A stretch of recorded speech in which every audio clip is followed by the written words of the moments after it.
की class with Anshul Jain में आपका स्वागत है। और आज का लॉकडाउन चल रहा है तो सभी अपने अपने घरों में सभी अच्छे से होंगे और अपना टाइम बिता रहे होंगे। तो उसी लॉकडाउन में हमने कोशिश की है कि हम एक वीडियो बनाया जाए। तो आज हम एक वीडियो बना रहे हैं अपनी पॉलिटी के ऊपर, जिसका हमारा है इलेक्शन कमीशन ऑफ इंडिया।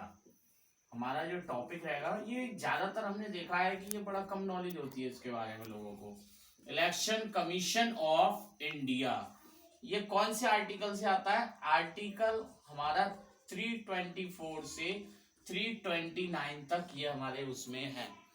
चलो मैं आपको एक आज जीके बताता हूं कि आर्टिकल 393 हमारा एक ऐसा है जिसमें लिखा है कि ये हमारा इंडिया का कॉन्स्टिट्यूशन है। It is our constitution. ये आर्टिकल 393 में है। बहुत बढ़िया चीज आपको सुनिए।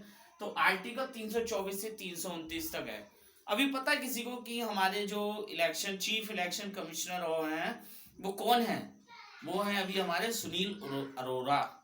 लेकिन सबसे पहले चीफ इलेक्शन कमिश्नर जो थे, फर्स्ट थे, वो थे सुकुमार सेन। या नाम याद रखना, ये पेपर में पूछा जाता है कि हमारे जो सबसे पहले चीफ इलेक्शन कमिश्नर थे सीईसी, वो कौन थे? सुकुमार सेन। तो ये जो हमारे चीफ इलेक्शन कमिश्नर 1951 की बात है। तो ये जो हमारे पहले चीफ इलेक्शन कमिश्नर है, तो 1951-52 में फर्स्ट जनरल इलेक्शन हुए थे। तो वो पूछे कि क्वेश्चन आ जाए हमारा कि फर्स्ट जनरल इलेक्शन कब हुए इंडिया में? तो वो कब हुए? 1951 में 1951-52। और तब 17.3 करोड़ रजिस्टर्ड वोटर्स थे। मैं यहाँ लिख रहा हूं कि जिससे कि आपको नोट कर लें। 17.3 करोड़ रजिस्टर्ड वोटर्स थे। पॉपुलेशन नहीं, पॉपुलेशन में तो 18 साल से कम भी आते हैं। तो रजिस्टर्स थे और कुछ चेंजेस हुए। अब चेंजेस क्या हुआ? हमारे आर्टिकल 326 है एक, उसमें चेंजेस हुआ। और चेंजेस कब हुआ? 1988 में। 1988 में क्यों बोला है? 1988 में 61 अमेंडमेंट एक्ट आया था। उसके हिसाब से क्या बताया था कि जो राइट टू वोट है, राइट टू वोट हमारा जो है अभी कितने साल का है? 18 साल का है। तो ये उसी में हुआ था। पहले 21 साल थी एज, पहले 21 थी, तो 21 से घटाकर क्या कर दी? 18 कर दी। अब 18 कर दी तो क्या हुआ होगा? बढ़ गए हमारे रजिस्टर्ड, बढ़ गए वोटर्स, और वोटर रजिस्टर्स बढ़ गए। तो जो चीफ इलेक्शन कमिश्नर है वो एक की जगह 3 कर दिए। पहले एक होता था चीफ इलेक्शन कमिश्नर, जैसे अभी मैंने बोला सुकुमार सेन, तो ये अकेले थे, इनके साथ कोई और नहीं था। तो और हम एक इम्पोर्टेंट बात कि राइट टू वोट जो है हमारा, वो कॉन्स्टिट्यूशनल राइट में आता है, फंडामेंटल राइट में नहीं आता। फंडामेंटल राइट आपने पढ़े थे? फंडामेंटल राइट में कहीं नहीं है। हमारा फंडामेंटल राइट जो है 13 से 35 आर्टिकल तक, उनमें कहीं भी नहीं है, कॉन्स्टिट्यूशनल आर्टिकल्स है। तो 61 अमेंडमेंट एक्ट में हमने ये याद रखना है। ये क्वेश्चन कई बार पूछा गया है कि कब हुआ है जो 21 ईयर से 18 ईयर्स की एज कब हुई? तो इन याद रखना है 61 अमेंडमेंट एक्ट, हमारे कॉन्स्टिट्यूशन का 61 अमेंडमेंट एक्ट था। उसमें क्या करा? उसमें हमारी एज 21 से 18 कर दी। अब हम इंडिया में सोचें तो कितने प्रकार के इलेक्शन होते हैं? तो इंडिया में 3 तरह के इलेक्शन होते हैं। पहले लोकसभा, अभी हुए थे ना 2019 में, जिसमें मोदी जी ने प्रचंड बहुमत के साथ जीत हासिल की। बीजेपी ने 303 सीटें हासिल की और 352 सीटें कुल एनडीए की आई थी, जिसमें कांग्रेस 52 पर सिमट गई थी। और दूसरे होते हैं हमारे राज्यसभा इलेक्शन, और तीसरे लेजिस्लेटिव काउंसिल। 3 प्रकार के हमारे ये इलेक्शन हैं।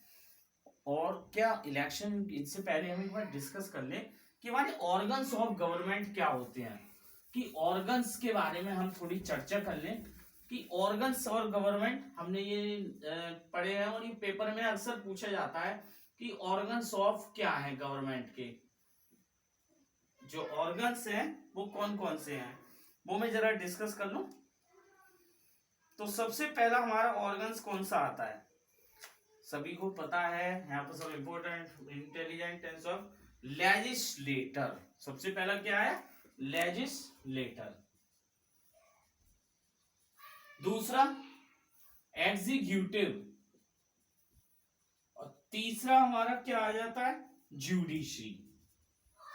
ज्यूडिशरी का पता क्या काम है मेन, इन दोनों पे कंट्रोल करना। अब हमने लेजिस्लेटर बना दी, अभी पार्लियामेंट बना दी, सेंटर व स्टेट लेवल पर एग्जीक्यूटिव बना दिए, मंत्री जी इनको कंट्रोल करेंगे, पर इन दोनों को कंट्रोल कौन करेगा, ये करेगी कंट्रोल ज्यूडिशरी। ज्यूडिशरी में भी तीन हो गई ना, हाई कोर्ट, सुप्रीम कोर्ट और लोकल कोर्ट। तो सबसे बड़ी सुप्रीम कोर्ट है, सुप्रीम कोर्ट ने कुछ कह दिया उसको हम नहीं कर सकते, हाई कोर्ट का हम कर सकते हैं, उसको चैलेंज कर सकते हैं। अब लेजिस्लेटर में हमारी हो गई सेंटर और स्टेट लेवल पर, सेंटर और स्टेट लेवल पर। अब सेंटर पर कौन सी हो गई, पार्लियामेंट। सेंटर पर कौन सी है, पार्लियामेंट। अब पार्लियामेंट में दो हो गए, कौन कौन बैठता है पार्लियामेंट के अंदर, एक तो बैठता है राज्यसभा के मेंबर्स, दूसरा लोकसभा, और एक प्रेसिडेंट भी इसका एक पार्ट है। लोकसभा, राज्यसभा पार्लियामेंट के पार्ट है। तो कह रहे हैं कि चलो लॉकडाउन में कुछ पढ़ लिया जाए, और वो भी इंडियन पॉलिटी। कई बार बड़ा बोर हो जाते हैं पढ़ कर, लेकिन हम फिर भी पढ़ा रहे हैं। राज्यसभा, राज्यसभा में जो मैक्सिमम है वो कितने होते हैं, सबको पता है, ये नॉर्मल सी बात है, 250 होते हैं, 250। पर अभी करंट में कितने चल रहे हैं, करंट में हमारे जो मेंबर हैं वो कितने हैं, 245 सॉरी, इनमें से 233 तो इलेक्ट होते हैं, और 12 जो है वो प्रेसिडेंट के द्वारा अपॉइंट किए जाते हैं। तो राष्ट्रपति इनको मनोनीत करता है। और लोकसभा में मैक्सिमम कितने हो सकते हैं, सबको पता है 552, और करंट में कितने हैं 545, जिनमें 543 हमारे चुने जाते हैं इलेक्शंस के द्वारा। उनमें भी ये रूल है कि 530 स्टेट से और 20 हमारे किससे होंगे, यूनियन टेरिटरी से, और 2 एंग्लो इंडियन होंगे। ये आर्टिकल एंग्लो इंडियन है, आर्टिकल 331 के अनुसार हमारा प्रेसिडेंट 2 एंग्लो इंडियंस को अपॉइंट करता है। तो अभी फिलहाल में कितने हैं, 543 के इलेक्शन हुए थे, और 2 उन्होंने हमारे राष्ट्रपति ने हमारे 2 मनोनीत किए थे।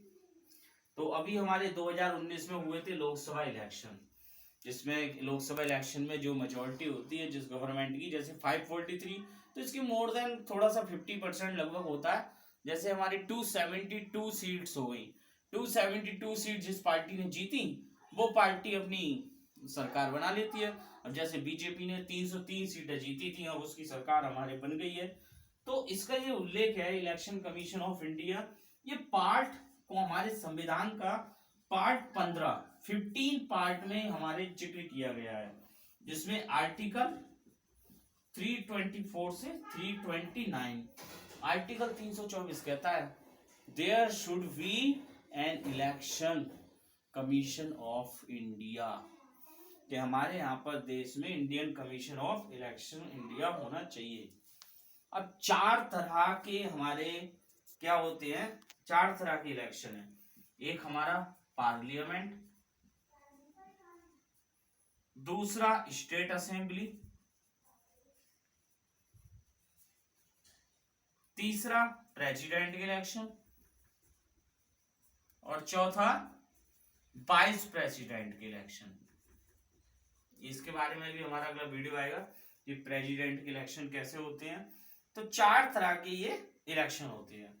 तो क्या आपको लगता है कि 4 तरह के ही हैं, लेकिन 73 और 74 अमेंडमेंट के बाद ग्राम पंचायत के इलेक्शन, म्युनिसिपल कॉर्पोरेशन के इलेक्शन भी आने लग गए।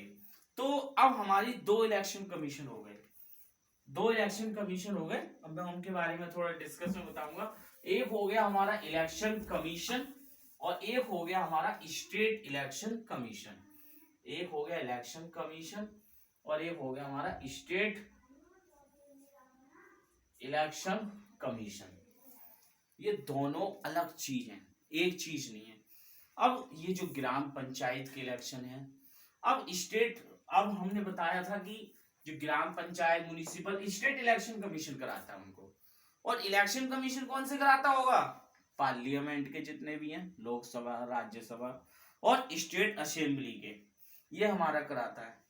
तो अब हम मुद्दे पर आ जाते हैं, जो हम जिसके बारे में डिस्कस करने वाले थे, वो है हमारा चीफ इलेक्शन कमीशन। हमने बताया था 1950 से लेकर 89 तक सिंगल बॉडी था, मतलब एक ही होता था चीफ इलेक्शन कमीशन, ओनली एक आदमी, दो तीन की जरूरत नहीं थी। क्यों? क्योंकि पहले 21 साल से ऊपर को ही वोट देने का अधिकार था, कम वाले दे ही नहीं सकते थे। तो अब उसके बाद क्या हुआ कि 89, उसके बाद 16 अक्टूबर 89 में हमारा अमेंडमेंट एक्ट आया 61, जिसमें रिड्यूस कर दी एज 21 से 18। और रिड्यूस करने से क्या हुआ भाई? नंबर ऑफ वोटर्स बढ़ गए। नंबर ऑफ वोटर्स बढ़ गए तो मल्टीपल सीईसी लगाना शुरू कर दिया। चीफ इलेक्शन कमीशन हमारे 3 बना दिए, उनको 2 असिस्ट करने के लिए, मतलब एक सीईसी काम नहीं, एक सीईसी मेन और 2 ईसी।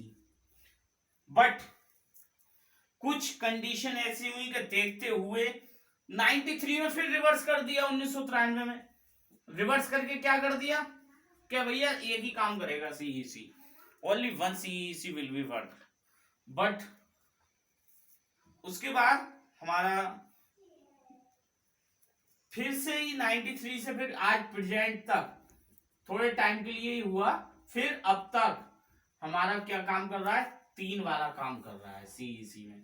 अब 3 है हमारे। अभी हमारे को कोई पूछे तो भाई सीईसी क्या है, पेपर में आ जाए, तो वो हमारे हैं Sunil Arora, chief election commission है सुनील अरोड़ा जी। और 2 हमारे जो असिस्ट कर रहे हैं इनको, एक का नाम है अशोक लवासा, एक हमारे हैं अशोक लवासा, और दूसरे हैं सुशील चंद्र जी। तो 2 हमारे इलेक्शन कमीशन ये काम कर रहे हैं। तो अब हमारी दूसरी बात है कि जो डिस्ट्रिक्ट के इलेक्शन होते हैं उनको कौन कराता है? उनको कराता है डिस्ट्रिक्ट इलेक्शन ऑफिसर कंडक्ट।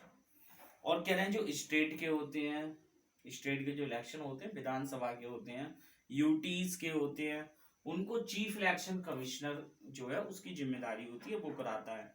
और जो पार्लियामेंट के होते हैं उनको सुपरवाइज कौन करता है? उनको सुपरवाइज रिटर्निंग ऑफिसर करता है। अब क्वेश्चन है ईवीएम का। ईवीएम बहुत सुनते हैं। लगभग 1982 में ये first time EVM machine use की गई थी, लेकिन 1988 तक बुलेट पेपर चले, वहां भी चलते रहे 2004 में, लेकिन 2004 से ईवीएम मशीन ही काम कर रही है, बाकी कोई मशीन काम नहीं कर रही है। और आपको पता है एक जनरल नॉलेज की बात, एक बहुत अच्छी बात जो कि पेपर में पूछ रहे, आपको ही पता होगी, एक इंक काम आती है हमारे ईवीएम में, तो उस इंक को बोलते हैं इंडेलिबल इंक। इंडेलिबल इंक जो है वो हमारे इसमें काम आती है। चलो अब इस वीडियो के लिए इतना ही। अगले वीडियो में हम देखेंगे प्रेसिडेंट का इलेक्शन, और दूसरे कुछ हम ज्योग्राफी का भी डालेंगे। तो हमारे चैनल को जितनी जल्दी हो सके सब्सक्राइब कीजिए और बेल आइकन पर क्लिक कीजिए, जिससे कि आपको नोटिफिकेशन टाइम पर मिलती रहे।